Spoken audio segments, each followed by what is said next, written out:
यह जो 2016 जो RO की परीक्षा हुई थी आपकी 20 सितंबर 2020 में, उसी प्रश्न पत्र को हम लोग यहाँ पर पूरी व्याख्या के साथ देखेंगे। तो चूंकि हमें पुराने प्रश्न पत्रों को रिवाइज जरूर करना चाहिए क्योंकि आयोग कई सारे प्रश्न जो है वो रिपीट करता है। तो चलिए प्रारंभ करते हैं। इसमें पहला प्रश्न है, ये भौतिक का विलोम शब्द क्या होगा? तो भौतिक का विलोम क्या होगा? आध्यात्मिक होगा। ठीक है, भौतिक का विलोम आध्यात्मिक होगा। आगे चलते हैं, प्राची शब्द का विपरीतार्थक क्या होगा, अर्थात विलोम क्या होगा? तो इसका विलोम जो है प्रतीची होगा। क्या होगा? प्रतीची होगा। प्राची का मतलब होता है पूर्व, और पूर्व का विलोम क्या होगा? पश्चिम, अर्थात प्रतीची। और वहीं उदीची मतलब होता है उत्तर, इसका विलोम क्या होगा? दक्षिण, अर्थात अवाची होगा। और वहीं नवीन का प्राचीन हो जाएगा। और समीची का अर्थ क्या होता है? समीची का अर्थ होता है प्रशंसा। समष्टि का विलोम शब्द क्या होता है? समष्टि का विलोम जो होगा व्यष्टि होगा, और विशिष्ट का सामान्य होगा, अशिष्ट का शिष्ट होगा, अपुष्टि का पुष्टि होगा। आगे चलते हैं, निम्नलिखित में से विलोम शब्दों की दृष्टि से एक युग्म गलत है, वह कौन सा है? तो देखिए, इसमें विधि का निषेध सही है, आवाहन का विसर्जन सही है, आग्रह का विग्रह नहीं होगा, आग्रह का दुराग्रह होगा। ठीक है, विग्रह का क्या होगा? संधि होगा। वहीं आमी का हलाहल सही है। आगे चलते हैं, विलोम शब्दों की दृष्टि से इनमें से सही युग्म कौन सा है? तो देखिए, अकीर्ण का विकीर्ण नहीं होता है। ठीक है, अकीर्ण का विकीर्ण नहीं होता बल्कि शकीर्ण का विकीर्ण होता है। इप्सित का जो है अभिप्सित नहीं होता है बल्कि अनिप्सित होता है। क्या होता है? अनिप्सित होता है ये। वहीं आदृत का जो है निरादृत होता है, सही है। दोष का सदोष नहीं होता बल्कि आदोष का सदोष होता है, और दोष का गुण होता है। शुद्ध वर्तनी वाले शब्दों का चयन कीजिए। तो इसमें चारों में देदीप्यमान, ये डी वाला ऑप्शन जो है ये आपका सही लिखा हुआ है। आगे चलते हैं, 7 नंबर क्वेश्चन को देखते हैं। निम्नलिखित में से अशुद्ध वर्तनी वाला शब्द कौन सा है? तो देखिए, इसमें आप देखेंगे तो सारे चारों सही है। जब आप मूल प्रश्न पत्र देखेंगे तो यहाँ पर ये जो है पौराणिक जो लिखा है उसमें ड़ा पे बड़ी की मात्रा लिखी हुई है, तो ये अशुद्ध है। जबकि शुद्ध पौराणिक का क्या है? ये जो यहाँ पे लिखा गया है। ठीक है, आगे चलते हैं, निम्नलिखित वाक्यों में शुद्ध वाक्य क्या है? तो देखिए, यह कविता अनेक भाव प्रकट करती है, यह जो है शुद्ध है, सी वाला। जबकि मुझसे यह काम संभव नहीं हो सकता, इसका शुद्ध वाक्य क्या होगा? मुझसे यह काम संभव नहीं है। यह बिल्कुल भी बात नहीं करना चाहता, इसका शुद्ध क्या है? वह बिल्कुल बात नहीं करना चाहता, भी नहीं रहेगा। वहीं डी वाला, इन दोनों में केवल यही अंतर है। इन दोनों में यही अंतर है, केवल यही अंतर नहीं, इन दोनों में यही अंतर है, ये शुद्ध हो जाएगा। आगे चलते हैं, निम्नलिखित में से एक वाक्य शुद्ध है, वह कौन सा है? देखिए, इसमें डी वाला ऑप्शन देखिए, इसके बावजूद हम लोगों से हिंदी लिखने में बहुत भूले हो जाती हैं, तो ये सही है। जबकि अन्य में देखिए, इसके बावजूद भी, हर जगह पे भी लिखा हुआ है, ये आपका एक्स्ट्रा है, इसलिए अशुद्ध है। अशुद्ध वाक्य का चयन करना है, इसमें अशुद्ध वाक्य का चयन करना है। पुलिस द्वारा डाकुओं का पीछा किया गया, सही है। देश की वर्तमान मौजूदा हालत ठीक नहीं है, तो आप वर्तमान भी लिख रहे हैं, मौजूदा भी लिख रहे हैं, तो ये सही नहीं है, दोनों का एक साथ प्रयोग नहीं होगा, इसलिए ये बी वाला अशुद्ध हो गया। इसके अलावा मैं पुस्तकालय में निम्न में नहीं है, ये नित्य है। ठीक है, नित्य समय पर पहुंचता हूँ, सही है। तुम चिंता ना करो, मैं कोई ना कोई रास्ता निकालूंगा, ये भी सही है। परंपरा से चली आ रही बात के लिए प्रयुक्त होने वाला शब्द कौन सा है? इसके लिए क्या कहते हैं? परंपरा से, इसे अनुश्रुति कहते हैं। क्या कहते हैं? अनुश्रुति कहते हैं। और प्रतिश्रुति क्या होती है? किसी बात के लिए दिया जाने वाला वचन होता है। जबकि व्याज स्तुति क्या होती है? निंदा के बहाने स्तुति को कहते हैं। और अनुलोम जो है यथाक्रम या ऊपर से नीचे की ओर आने वाले के लिए प्रयुक्त होता है। जिसके पास कुछ ना हो उसे क्या कहते हैं? अकिंचन कहते हैं। अक्षम किसे कहते हैं? जो कुछ करने में सक्षम नहीं होता या क्षमता रहित। अज्ञ या अज्ञानी किसे कहते हैं? जो कुछ ना जानता हो। असमर्थ किसे कहते हैं? जिसमें सामर्थ्य ना हो। आगे चलते हैं, स्वेद से उत्पन्न होने वाला वाक्यांश के लिए एक शब्द कौन सा है? तो ये है आपका स्वेदज। क्या है? स्वेदज। अंडज क्या होता है? अंडे से उत्पन्न। पिंडज मतलब जिसका जन्म शरीर से हो। अपरिणित शब्द निम्नलिखित में से किस वाक्यांश के लिए प्रयुक्त होता है? जिसका विवाह ना हो। जिसका विवाह हुआ होता है उसे परिणित कहा जाता है। निम्नलिखित में से किस वाक्यांश के लिए एक शब्द दुर्निवार प्रयुक्त होता है? तो देखिए, दुर्निवार मतलब जिसे दूर करना कठिन हो, दुर्निवार। जब किसी से जीत पाना कठिन हो उसके लिए एक शब्द क्या होता है, दुर्जेय होता है। क्या होता है, दुर्जेय, जिसे जीत पाना कठिन हो। आगे चलते हैं, निम्नलिखित में से तत्सम शब्द कौन सा है, तत्सम बताना है। तो देखिए इसमें जीर्ण जो है तत्सम है किसका, झीना या पुराना का, ठीक है। वहीं दही दही तद्भव, इसका तत्सम क्या होगा, दधी होगा। और गाहक का क्या होगा, ग्राहक होता है तत्सम। आगे चलते हैं, क्वेश्चन नंबर आपका 17। देखिए अगहन का तत्सम रूप क्या होगा, अगहन का जो होगा अग्रहायण होगा, अग्रहायण होगा। आगे चलते हैं, निम्नलिखित में से तद्भव शब्द कौन सा है, तद्भव बताना है। तो इसमें 14 जो है तद्भव है, इसका तत्सम क्या होगा, इसका तत्सम जो है चतुर्दश, चतुर्थ और चत्वारी, सॉरी इसका इसका 14 का जो है 14 तो आपका तद्भव है, जबकि इसके जो चतुर्दश है, चतुर्थ है, चत्वार, ये सभी तत्सम शब्द हैं, ठीक है। अभ्यांतर का तद्भव शब्द क्या होगा, अभ्यांतर का जो है भीतर होगा। वहीं गहरा का गंभीर होगा, गहरा का तत्सम गंभीर, और बाहर का तत्सम क्या होगा, बहिर होता है। करपट का तद्भव रूप क्या है, करपट का तद्भव रूप कपड़ा है, ठीक है। और कपूर, कर्पूर का तद्भव है, कपूर जो है कर्पूर का तद्भव है, मतलब कपूर का तत्सम क्या होगा, कर्पूर होगा। वहीं आगे देखते हैं, वह बहुत खाता है। इस वाक्य में बहुत शब्द किस प्रकार का विशेषण है, तो बहुत जो है ये अनिश्चित परिमाणवाचक विशेषण है। निम्नलिखित वाक्यों में से वह वाक्य चुनिए जिसमें गुणवाचक विशेषण का प्रयोग किया गया हो। गुणवाचक मतलब पहला देखिए, वह नटखट बालक संगीत नहीं सुन रहा है। तो यहाँ पे नटखट क्या है, बालक का की विशेषता बता रहा है, मतलब उसका गुण बता रहा है, कैसा बालक है, नटखट बालक है। तो ये यहाँ पे गुणवाचक विशेषण है।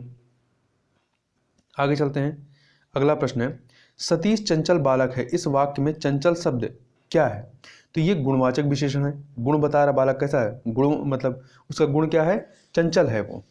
यहाँ ध्यान रखिए विशेषण के 4 भेद होते हैं, गुणवाचक, संख्यावाचक, परिमाणवाचक और सार्वनामिक। मानसिक विशेषण किस मूल शब्द से बना है, तो ये आपका बना तो वैसे मनुष्य है, मानसिक जो है मनुष्य से बना, परंतु आयोग ने जो उत्तर माना है वो मानस को माना है। आगे चलते हैं, चारित्रिक विशेषण शब्द का मूल शब्द कौन सा है, तो चारित्रिक का मूल शब्द जो है चरित्र है, चरित्र है। इसमें एक प्रत्यय लगा हुआ है तो ये चारित्रिक बन गया है। आगे चलते हैं, मीमांसा का सही पर्यायवाची शब्द क्या है, मीमांसा का सही पर्यायवाची समालोचन है, समालोचन है। इसके अन्य पर्याय समीक्षा, आलोचना, विवेचना, निरूपण इत्यादि। बिजली का पर्यायवाची शब्द क्या है, तो सौदामिनी है, बिजली का सौदामिनी है। इसके अतिरिक्त विद्युत, तड़ित, चपला, दामिनी, चमक, ठीक है, ये सभी हैं। दामिनी सॉरी आपके बिजली का जो है विद्युत, तड़ित, चपला, दामिनी, परंतु जो चमक है, चमक का पर्यायवाची आभा, दीप्ति, धुत्ती, कांति, जगमगाहट है। और प्रकाश का आलोक, रोशनी, उजाला, ज्योति, ये है। निम्नलिखित में से कौन सा शब्द लक्ष्मी का पर्यायवाची नहीं है, तो भारती लक्ष्मी का नहीं बल्कि सरस्वती का पर्यायवाची। लक्ष्मी के अन्य पर्यायवाची में रमा, इंदिरा, कमला, विष्णुप्रिया, कमलासना, श्री आदि हैं, जबकि सरस्वती के पर्यायवाची भारती, वागेश्वरी, वीणावादिनी, वाचा, विद्यादेवी इत्यादि हैं। 29 नंबर क्वेश्चन देखते हैं, निम्नलिखित में से कौन सा शब्द कपड़ा का पर्यायवाची नहीं है, तो देखिए वस्त्र है, पट है, वसन है, परंतु वासन नहीं है, वासन नहीं है।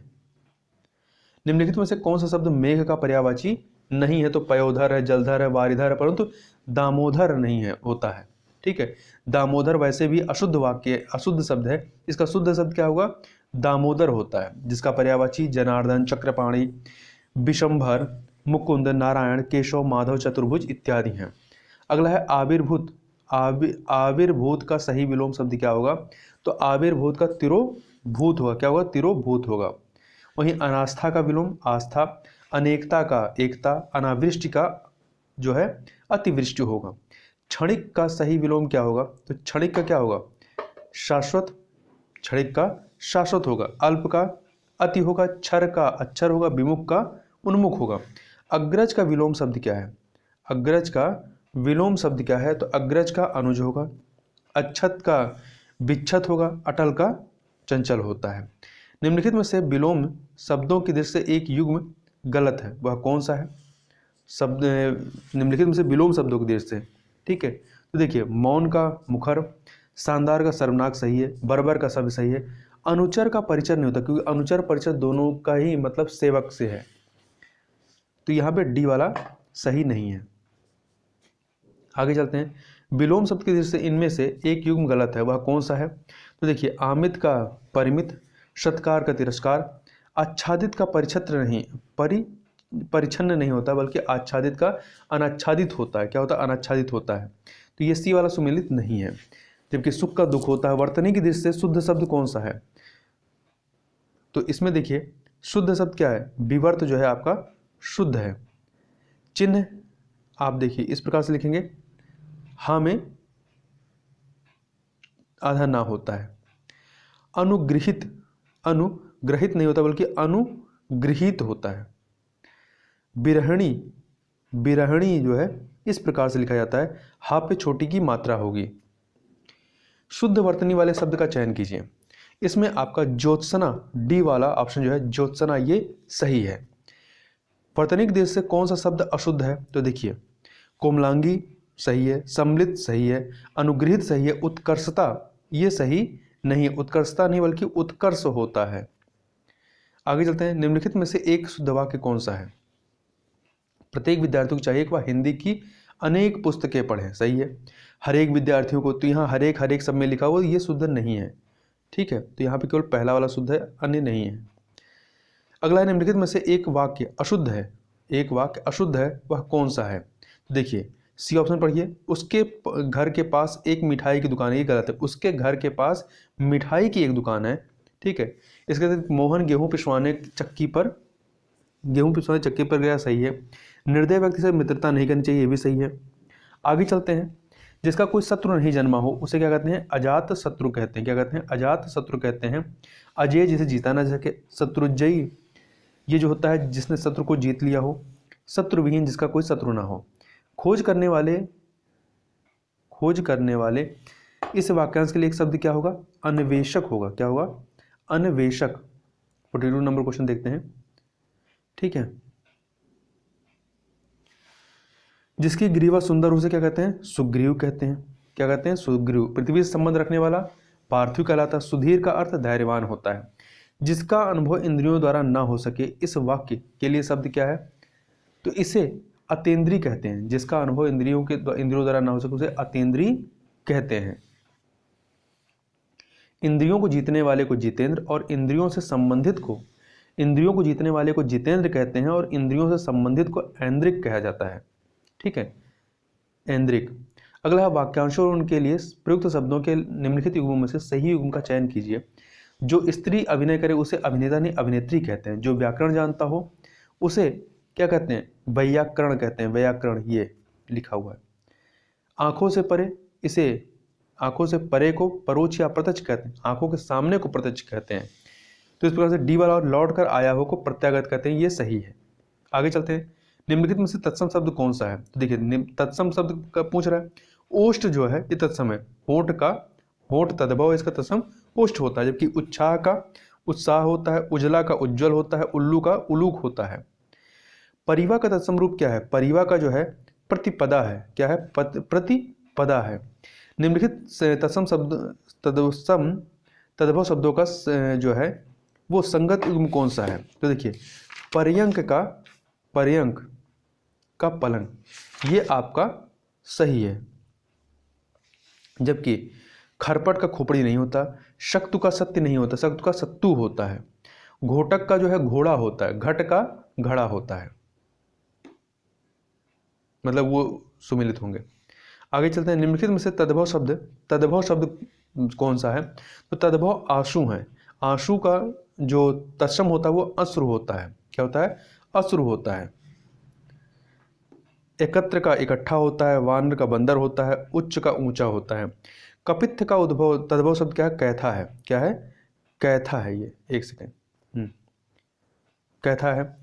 कपूर का कर्पूर होता है, केला का कदली होता है, खजूर का खरजूर होता है। निम्नलिखित में शब्दों में से कौन सा शब्द गुणवाचक विशेषण है? गुणवाचक। तो देखिए, उचित जो है गुणवाचक विशेषण है और पाँचवां, 3 ये जो हैं आपके निश्चित संख्यावाचक विशेषण और कुछ जो है अनिश्चित संख्यावाचक और परिमाणवाचक विशेषण है।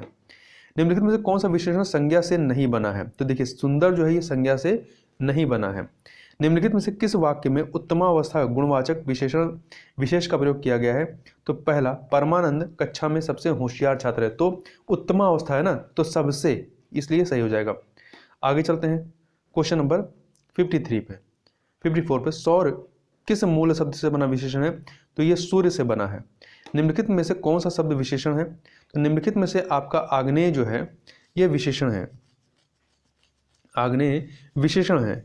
आगे चलते हैं। आकाश का पर्यायवाची शब्द क्या होता है? शून्य होता है। इसके अन्य पर्यायवाची शून्य, गगन, नभ, अंबर, व्योम इत्यादि हैं। और प्रभा के पर्यायवाची शब्द चमक है, ज्योति है, दीप्ति है, कांति है, छवि है, आभा इत्यादि। सोना का पर्यायवाची शब्द क्या है? सोना का पर्यायवाची कनक है। इसके अतिरिक्त इसके अन्य पर्यायवाची में स्वर्ण है, सुवर्ण, पुष्कल, हेम, हाटक, कंचन इत्यादि हैं। अर्क का पर्यायवाची जो होता है रवि है, सूर्य है, भानु है, दिनकर है, दिवाकर, भास्कर, अर्क इत्यादि। उसके प्राण पखेरु उड़ गए। इस वाक्य में पखेरु शब्द का किसका पर्यायवाची है? पक्षी का, ठीक है। और पक्षी के अन्य पर्यायवाची अंडज, बिहग, खग, बिहंग, शकुनी, पतंग, परिंदा, चिड़िया इत्यादि हैं। जल्दी का पर्यायवाची क्या होता है? तीव्र, द्रुत होगा। निम्नलिखित में कौन सा शब्द चंद्रमा का पर्यायवाची नहीं है? कि सुधांशु, सुधाकर, सुधाधर ये सभी हैं, परंतु सलिल जो है, सलिल नहीं है, सलिल पानी का पर्यायवाची है। अगला है, निम्नलिखित शब्दों में से एक शब्द माता का पर्यायवाची नहीं है। कौन सा? अम्ब है, अम्बा है, जननी, परंतु अम्बु नहीं, अम्बु पानी का पर्यायवाची होता है। इस प्रकार से यहाँ पर हम लोग 60 प्रश्नों को देखा। तो इस वीडियो में बस इतना ही। मिलते हैं नेक्स्ट वीडियो में, तब तक के लिए बहुत बहुत धन्यवाद।